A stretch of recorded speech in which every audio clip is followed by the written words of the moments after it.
For this week, we're going to talk about the foundations of gender work and within the concepts of sociology, right? Within the framework of sociology. So we're going to talk about, what theoretical frameworks are, how we're going to understand gender, and what that has to do with work. So we have a solid foundation as we're moving forward. So when you hear the word framework, I'm sure you've heard that a lot. Framework in general has a similar meaning across fields. It's basically how you're understanding something, explaining something, and the context in which you're situating, right? And for the sake of sociology, we're going to think about what a framework is, because understanding the different frameworks and how those help us understand gender and explain the idea of work, and the disparities and equities and inequalities that we see. So a framework is basically a roadmap. This roadmap helps us kind of understand what we're explaining at the one point and getting us to another point. So it's helping us make sense of social phenomenon, right? There's a lot of different social phenomenon out there, and you can use a framework to explain educational practices and institutions. It can be used to explain political processes, and help us understand race. It can help us understand uh, pretty much everything, right? Now, it doesn't mean that it's a definitive answer to everything. We're not pretending that we have all the answers to everything and the entire world's problems and successes and joys and failures, all and everything in between. But what we are saying is that this roadmap helps us make a little bit of sense of our social world to the best that we can. Now, when you think about theory is a framework basically to help us understand social phenomenon as it relates to patterns and situations. So we can observe something and use a theory to explain what we're witnessing. There's three major theories in sociology: um, structural functionalism, conflict theory, and symbolic interactionism. Those are not the only theories to ever exist within the social sciences and sociology, but most of them can be found or situated within underneath one of those. But structural functionalism, for example, is the idea that society is harmonious, everything works. It's our job to make sure that we keep it going the way it is. It also has an idea that if it exists, it has a function. And if society works, why would we resist it? So that's where a lot of the ideas of not understanding why somebody would be protesting, for example, or resisting against the system or structures. Because if the idea is that it works, then it means that why would you want to push against it? This idea of if it exists, it has a function, means also that if hospitals exist, it has a function. It's to help people get better. If education exists, it has a function. Well, its function is to help people learn, right? Uh, Prisons have from a functionalist perspective, prisons have a purpose, which is to make people functioning members of society. And poverty has a function as well. Poverty's function is to motivate us to work really hard so we don't live in poverty. Now, I'm not saying that this is right. This is one lens. So when we're thinking about theories, we need to think about them as lenses. That if you were to put on a set of lenses, how would you see a situation? So we're going to be looking at frameworks, which is a roadmap to help us understand things within these theories. They kind of work hand in hand. And there are a lot of other theories that, again, can kind of be nested under these three main ones, but they're not necessarily like of that exactly. So what I mean by that is that, for example, is crip theory is a critical disability lens that looks at disability from a perspective of social construction. That doesn't mean that people don't have physiological reactions or differences or physical differences. What it does mean, though, is that the idea of what it means to be disabled in our society is created. There's a lot more to it as well, but the idea of crip theory is that disabled folks are reclaiming the word crippled in this way, and that could be situated underneath conflict theory if you were to draw kind of connection, like a connect the dots or even a map. But that doesn't mean that crypt theory in and of itself is actually conflict theory, nor does it mean that that is a part of sociology. Those are theories that have been developed in other fields as well. So you have crypt theory, you have queer theory, critical race theory, lat crit theory, intersectionality. These are all theories that could be situated or nested underneath conflict theory, but does not mean that that they are in and of themselves actually conflict theory. But the reason that I bring this up is because you're going to hear a lot of different theories in this class, as well as out of this class, outside of the class, and be able to kind of see the interconnections of them are really important. From this class, we're going to be approaching it through a lens of intersectionality. We're going to be weaving together other frameworks as well, but it's really important that while we will be talking about gender, it is not enough to say that, all women have these experiences and they experience something the same. We have to understand it within the perspective that a disabled Asian woman is not going to have the same experiences as, say, a trans Black woman, right? Or a cis white woman. These experiences are different, and time and place also play a role. Other identities also can shift the experiences, and those can change over time as well. So the social construction of race, what different racial categories are, have changed over time, and intersectionality recognizes is that it's not just a list of our identities, but that they are very strongly connected within the realm of power and our society, right? Because these differences are connected within the idea of who has power and who's making the rules and why. So my framework is very aligned with a critical theories and a postmodern perspective. And what I mean by that is that I look at postmodernism is the idea that these categories are just created, and they are, right? They are just created. They're all socially constructed. In the big picture, they have, there is no strong natural tie or connection to these labels, but I say the critical theory perspective, because even though that may be true, the idea of race being socially constructed, they have very real social and political pulls within our society, right? Our who we are is connected to those situations. So my framework is very aligned with critical theories and a little bit of postmodernism because of that. And we have to also sometimes unpack who we are to really kind of sit with that. And the reason I say that is that how we analyze data, how we analyze situations are very connected to that. So I always share a little bit about my background within these contexts.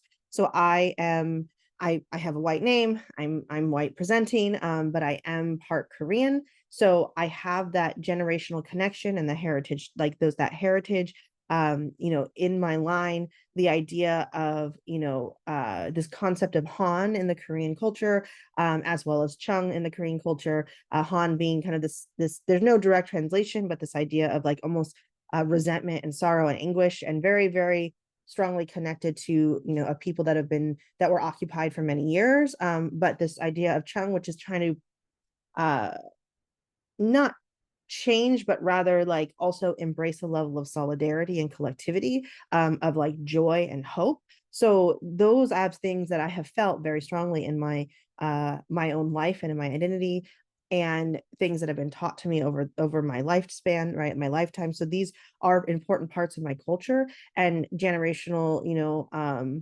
trauma is very real, and I recognize that, and I have owned that, while also owning that I have many other privileges that I have not had to face in the same ways that my mom has or my grandmother had to. So those are things that are very important to recognize as we're moving forward, right? And within our own identities, and how we're going to unpack these ideas of gender, because I also can only present kind of some frameworks and perspectives of gender, but that's why I also share some cultural perspectives, because there are cultural differences around what gender is and how, as well as work, and kind of these perspectives within that. So I want us to kind of keep an open mind within those, have, these conversations within our discussion boards, and hold that in our thoughts as we're moving forward, right? This is our classrooms, our learning spaces. We want it to be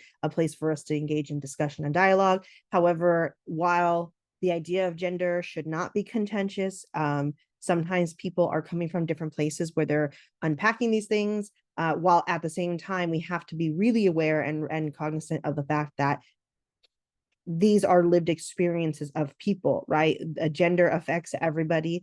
And if you are of a minoritized group in terms of gender, we also have to make sure that we are holding space and creating a safe space for everybody to engage in these conversations, right? So at the core of this class is a humanizing philosophy, which is that I expect everybody to ensure that we are humanizing each other, right? We are recognizing that we are human beings when we're engaging in these conversations. And that should be at the core of everything that we're doing.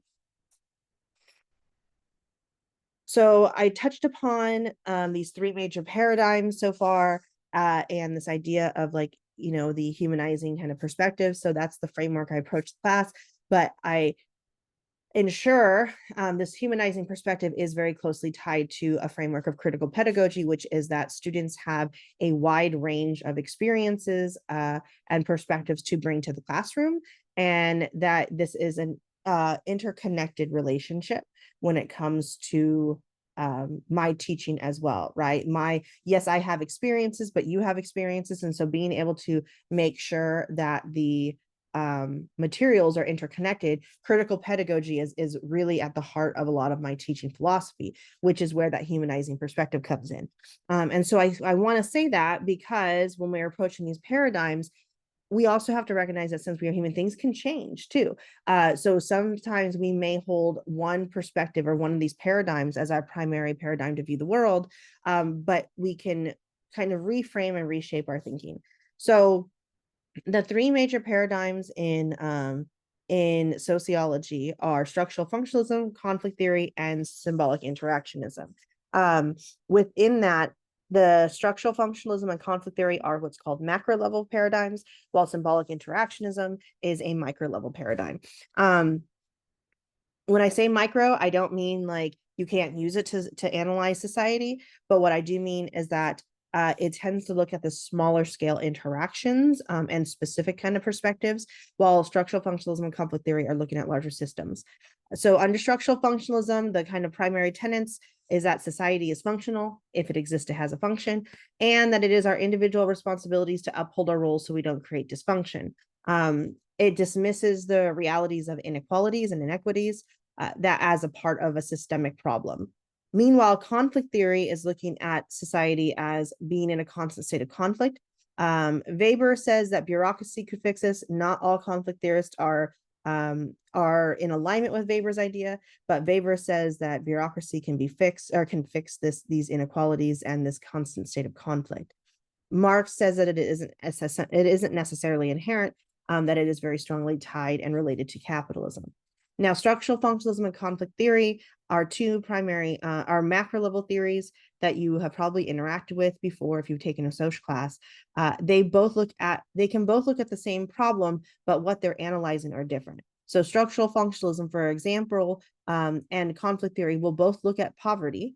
Structural functionalism will say that it has a function and that those people should just work harder. And I say those people because that's the perspective, right? But those people who that is the idea. It's very much an us and them, and that those who are not succeeding or those who are not in those positions really should just work harder. It really believes in the myth of meritocracy, and it creates that us and them. So structural functionalism is basically saying that for folks who are in poverty, they should just work harder. Now, structural functionalism tends to be, though, the dominant lens that people view the world through, or not people, but society is viewed through as a whole, especially those in positions of power, because if the system works, why would you want to change it? When in reality, the system only works for those in positions of power, right? But structural functionalism dismisses that. Conflict theory does not, though. Conflict theory recognizes that there are these differences at hand, and they actually look at this constant competing relationship between those in power and those who are not. And they will look at poverty as saying that poverty is a symptom of capitalism and that it is there to breed this tension between those in power, or the capitalist in this case, or the bourgeoisie, with the proletariats or the working class, and that there's this constant state of conflict between the two. Now, symbolic interactionism is looking more at the smaller scale interactions, but still looking at society as a whole. So in this case, they're looking at how symbols are created and transmitted, and it rejects this idea of biological essentialism, that biology drives how we are and who we are. Let me and that there's a biological determinism, which is that we are, how we behave is determined by our gender and by our social identities. So within the biological essentialism, it's the idea that is very strongly connected to gender. It rejects that idea, and it's that basically all women will behave the same. And that's really important because it's true. Not all women in every culture of somebody who identifies as a woman is going to behave the same. Not even are all people who are assigned female at birth going to be the same, and act the same and behave the same. There are many other social and cultural and environmental factors that will change that, excuse me, as well as over time and place. So symbolic interactionism is looking at the way that things are created and socially constructed. It does have an equity lens, but that's important. And symbols and these situations are socially created and then shared amongst each other. So one of the things I always talk about in my classes, what I do is I stand up in front of class and I hold up a middle finger and I ask everybody, what does this mean? And a lot of folks are generally nervous to say, because it has a very strong relationship to anger, right? So then eventually people will say, oh, it means this, right? And we know what that means. But then I talk about how that middle finger in and of itself does not have an inherent meaning of that. The middle finger in and of itself does not have any meaning to that very strong sentiment. We do not come out of the womb, right, with that meaning. That we may get angry, and that is a very real physiological response, but that physiological response is strongly connected to the socially constructed realm of what the middle finger means. So those are some examples of symbolic interactionism, right? It's the meanings that we create and how we share them amongst each other. These are all frameworks. These paradigms are essentially frameworks in how we can analyze and view the world, and for the sake of this class, the idea of gender and work. So when I think about socially constructed, and when I say it, let's talk a little bit about what I mean. I'm not going to go into a ton of detail, but this basically means that our expectations are constructed by society, and that these categories are created in order to label and categorize our incessant need to organize people into these categories. Now, again, that doesn't mean that these things are not valid. These identities and labels are not valid in the sense that we feel very strongly to them, but it is situated within the socio-political context, right? In the social and political worlds that they exist in. And it doesn't mean when we talk about, and I think this is one of the biggest misconceptions people have, that when we talk about things being socially constructed, it doesn't mean that there aren't real physiological, biological, physical situations that might differ across people and groups. What it does mean, though, is that those expectations, the situations, the behaviors, and the mannerisms are created. So, for example, when I talked about disability, a lot of critical disability scholars and theorists look at disability as socially constructed. That does not mean people do not have real physiological and biological reactions or responses. But what it does mean is that the expectations on how they behave are created, how they're treated are created, and how our society interacts is really important. So I shared at some point, I believe, that I just finished up some time in Spain. And so I was living in Spain for a little while doing some research. And one of the things I noticed is that almost everywhere you would find Braille. Almost everywhere.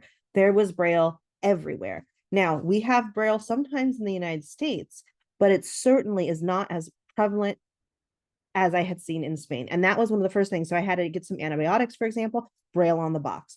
When you go out, there's Braille. There's Braille on signs for restrooms. There's Braille everywhere. Now, socially constructed in treatment of somebody who has, who maybe has like low vision or is blind, for example, is that it doesn't mean that we're denying that somebody is blind. What we're saying is that a social construction of that understanding is that we have created it to where that disability is a disability in our society, rather than trying to find ways to accommodate and also change our systems to be more supportive of folks who could use Braille. That's what we're looking at in terms of social construction. That's just one perspective. When we're looking at the social construction of gender, we'll talk a little bit more about that, but it's a very similar concept. We're not saying that gender identity is not real. And that's the biggest argument that I've heard in terms of like, out in society, where folks are saying, well, if gender is socially constructed, why does somebody need to change their gender? That's not the same thing. The social construction is that the ideas of these categories as the only existence is socially constructed, as well as the expectations of somehow somebody should behave is socially constructed as well. And the idea of something being socially constructed is not intended by any means to diminish or undermine very real social and political and psychological factors within our society. And so it's really important. I wanted to really differentiate that, because not everybody who takes this class is a sociologist. And sometimes, we take for granted these phrases that we kind of use in our classes or in our conversations, if we are engaged in these conversations regularly.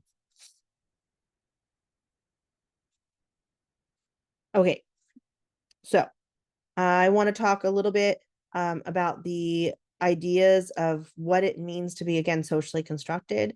I'm just going to touch upon this a little bit more. So our social construction is related to our socialization. So that idea of socialization is important. How we're socialized is how we're socialized changes according to the neighborhoods we grow up in, the families we have, the cultures that we exist in, the churches we go to, the parents that we interact with, what we see on television. We're socialized by everything. And what the socialization is basically us learning what is and isn't okay, what is acceptable and what isn't acceptable in our society.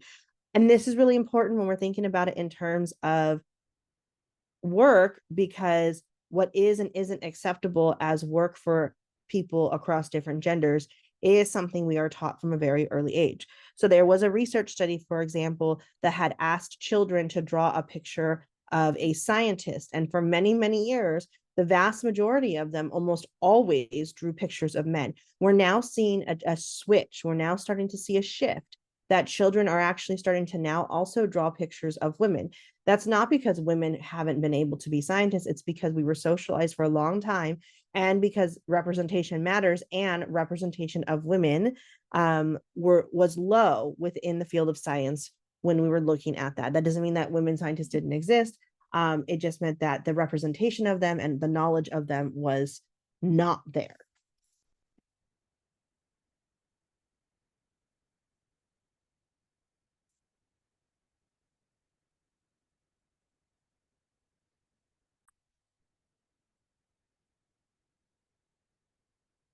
So when we talk about gender and, well, gender really, as we're moving forward, we need to think about the way that gender language, like the language around gender, changes.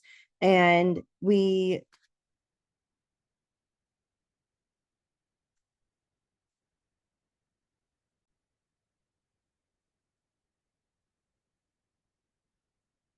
we're talking about gender and work and moving forward, we do have to think about the role of language. And this is why it is important that we're thinking about um, how we engage in this work. So language is really important to analyze, as I mentioned. And in the English language, it tends to be masculine dominated. And there is also a lot of binary thinking. This is something that we can see a lot for gender and job positions. So think about, like, for a long time, it was, fireman instead of firefighter. When we think about going back to that study around the scientists, like what is a scientist, all of that is really important when we think about how gender and like language and gender are very connected. Race and ethnicity also are very common. So we think about the way that various language is coded or phrased, so that way it kind of paints a particular picture or perspective of a group of people. So it can also reinforce stereotypes and create this idea of like hierarchy and superiority. It can also undermine the realities of things. So for example, thinking about a group of people being given the right to vote versus fighting for the right to vote, right? That's something that's really important. Ideas of an official language. So why would we need that? Or why would we not? Why only one language? Why would you maybe want multiple languages? So for example, Switzerland has 4 different languages. So those are kind of some things to think about. And we also need to think about how a lot of times, even today, things are coded in a lot of ways. So like I know that it's very common to use the words like food insecurity or housing insecurity. And I do understand that in particular settings, but it also tends to wipe away the realities of what's happening too. So I'm not saying one way or another with that, but just thinking about kind of the complexities of language and how that shapes our perspectives and how our perspectives shape our language around this. So now we're going to talk about gender, sex, and sexuality. I want to really differentiate them. While they can be interconnected, they are still 3 different concepts. And for the purpose of this class, I wanted to differentiate that.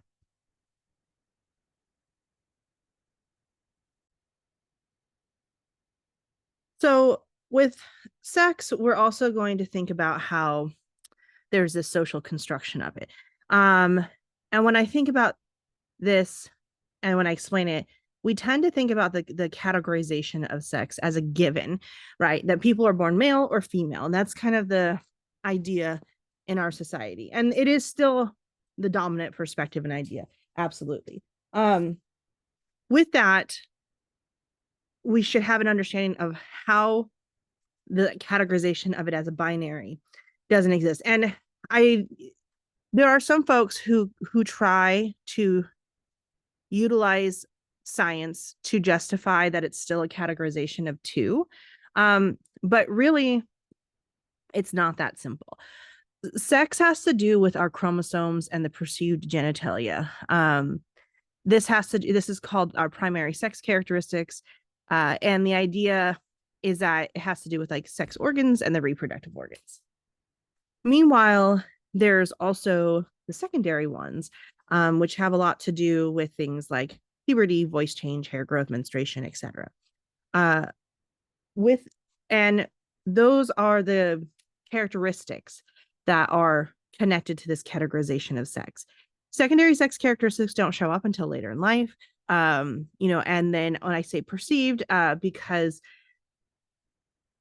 that has to do with the perceived genitalia related to external, not internal. And this is why this idea of sex as a binary, as we know it, is really not as binary as we think it is.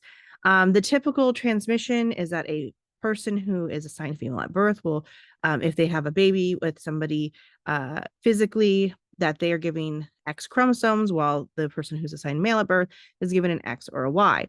Now, that is the typical transmission or the typically expected transmission.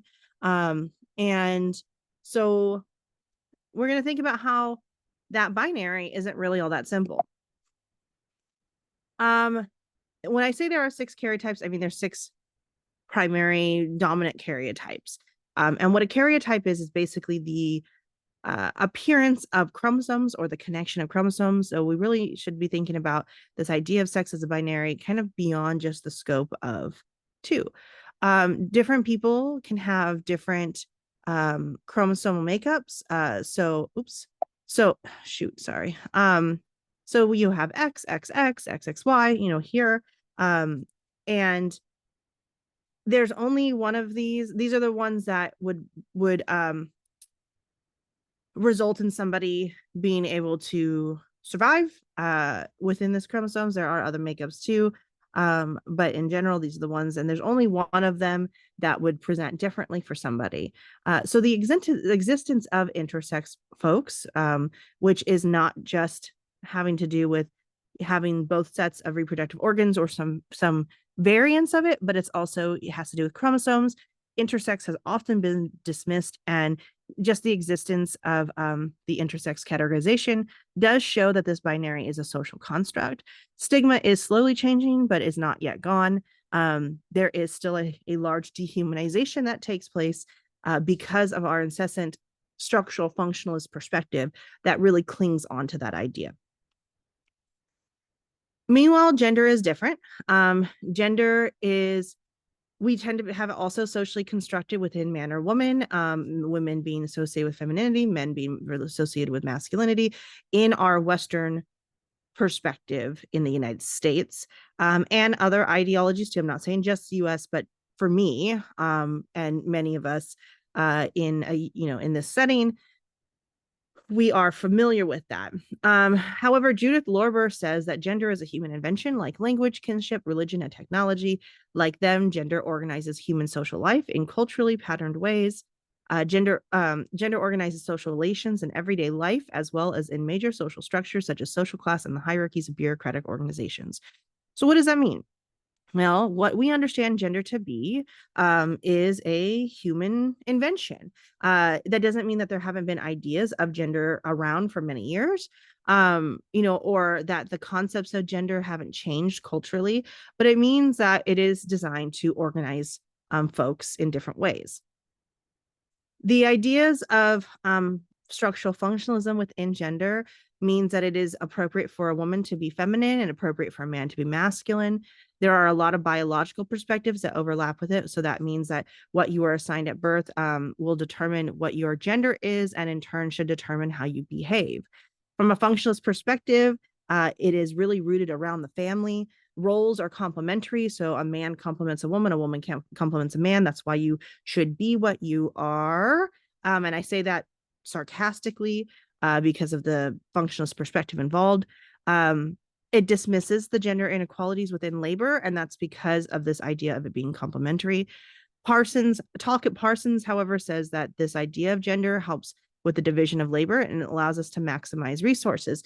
But again, it really diminishes and undermines the oppression of women throughout history, as well as minoritized gender identities, because it is really rooted around that complementary idea, right? We are what we are, and we should be adhering to them. Meanwhile, conflict theory ties very heavily into a lot of the critical theories, intersectionality, feminist theory, queer theory, a lot of other theories that really challenge and question these things because they're looking at how there's this constant state of conflict, this imbalance of power. We know that gender is not a binary, but it has been looked at as a binary for a long time. And within that binary, it's important that we see how it's been analyzed. So Engels and Marx look at this within the family. Engels says that it is very similar to the bourgeois and the proletariat, so the capitalists and the working class, because men have held more power and maintained the control over resources within the family unit and on a larger scale. Conflict theory says that consciousness brings about revolt. So you can see that within a level, like within women's suffrage, right? One of the key elements of conflict theory is that eventually we develop this major consciousness that this is wrong, and we become restless and angry, and then we have some sort of revolution, some sort of pushback. Those in power will try to do everything they can to maintain their power, which is a tenet of conflict theory.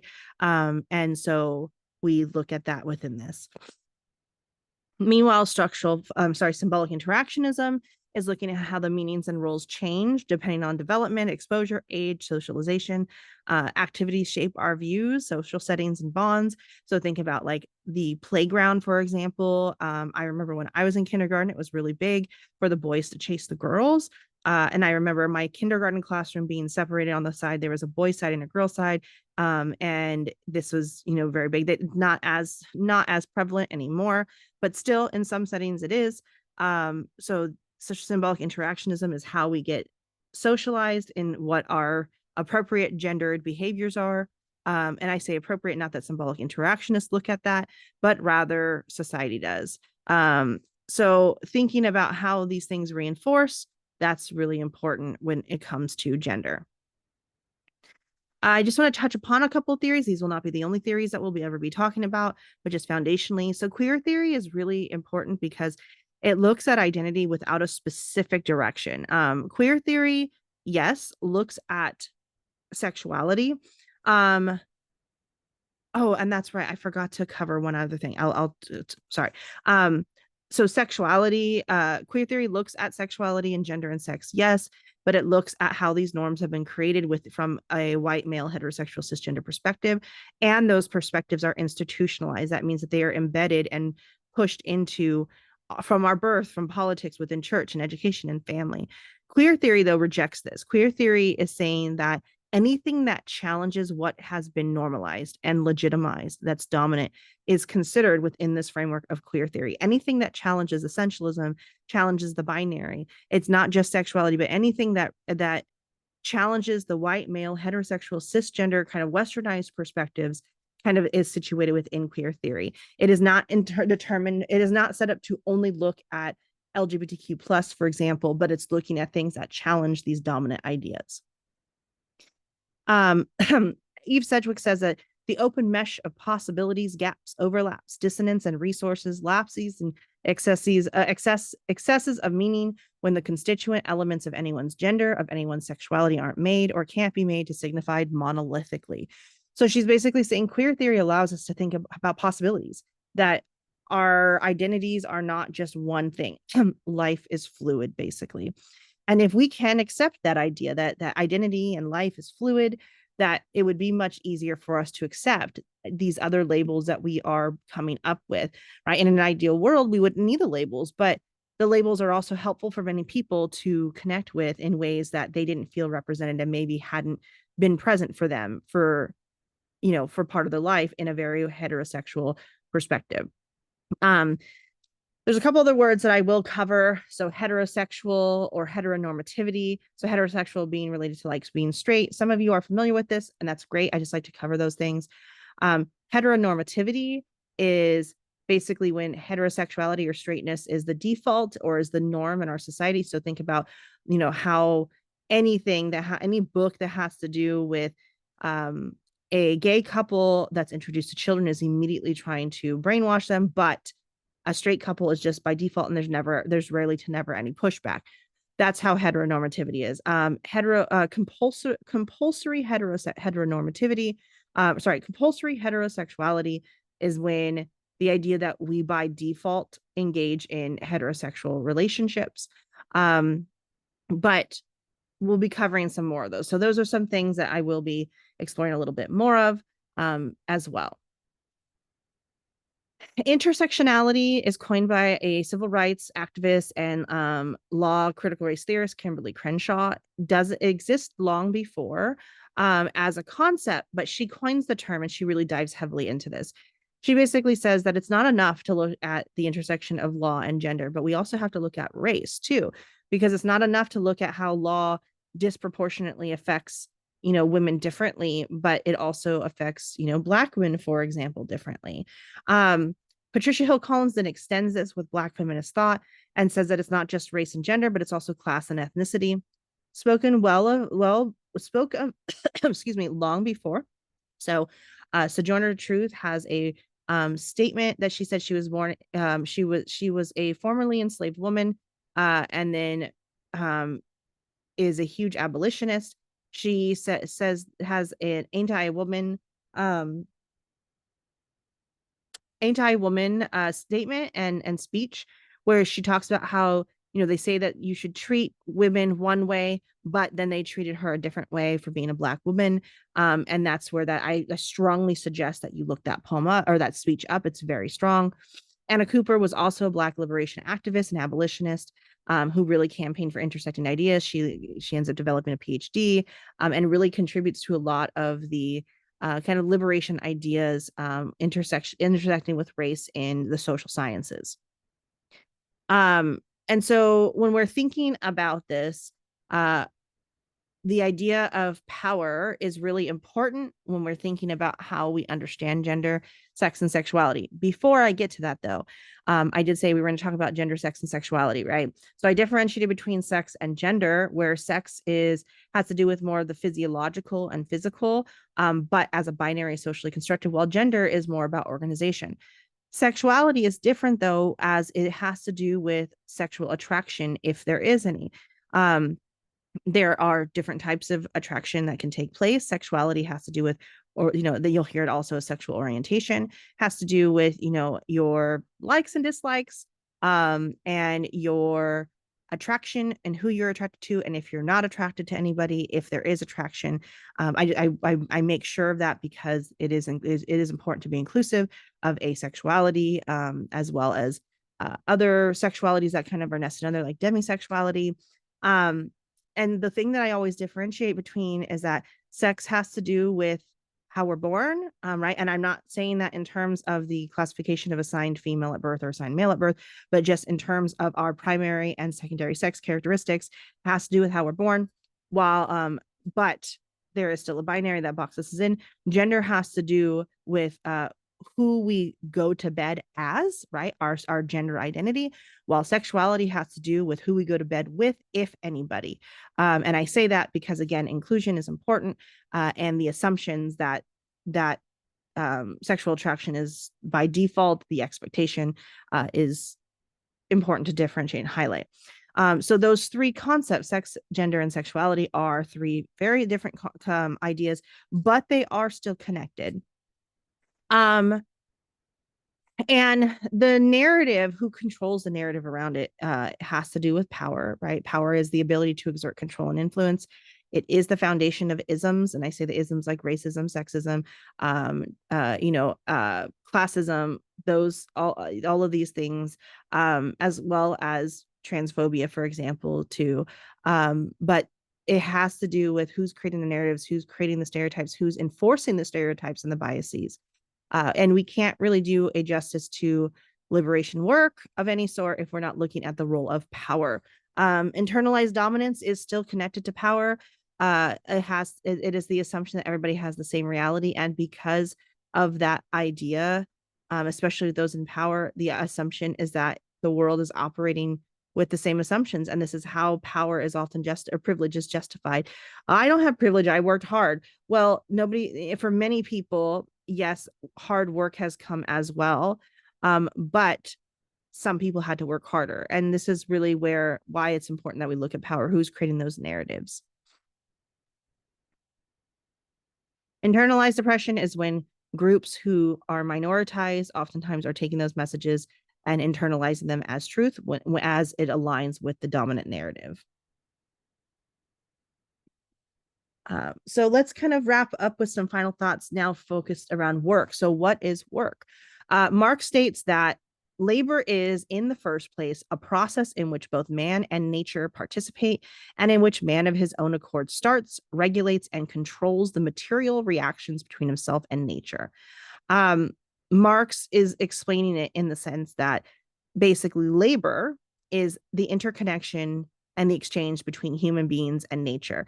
And when I say nature, I don't necessarily mean the trash can isn't natural, right, in itself. But it's saying that it's our environment and our surroundings, right? We start that, we regulate it, we control it, and we're interacting with that. Work tends to have to do more around occupations and jobs.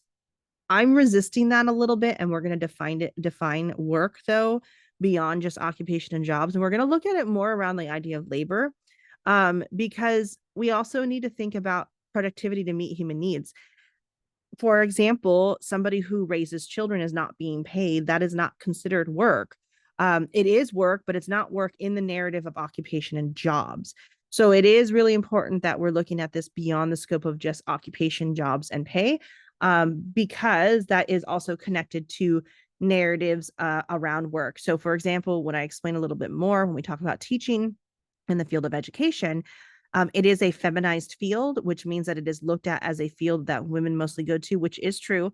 But because of nowadays it is, but because of the feminization of education and the idea that women are less than and deserve less pay, that is one of the justifications societally as to how educators, especially teachers in the K-12 realm, make have a smaller salary.